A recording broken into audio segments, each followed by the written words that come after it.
திருப்பரங்குன்றத்தில் நடைபெற்ற மதுரை மாநகராட்சி மண்டக்குழு கூட்டத்தில் பேசிய கம்யூனிஸ்ட் கவுன்சிலர் விஜயா, தனது பகுதியில் அடிப்படை வசதிகளை நிறைவேற்ற கமிஷன் கேட்கின்றனர் என்று கூறியதற்கு திமுக கவுன்சிலர் கருப்பசாமி எதிர்ப்பு தெரிவித்ததால் கடும் வாக்குவாதம் ஏற்பட்டது.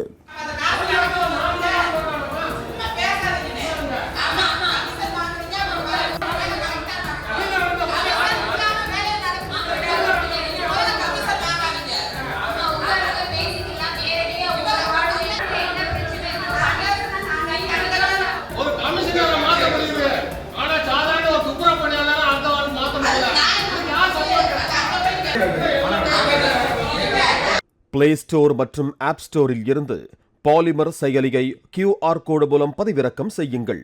செய்திகளை உடனுக்குடன் பெறுங்கள்.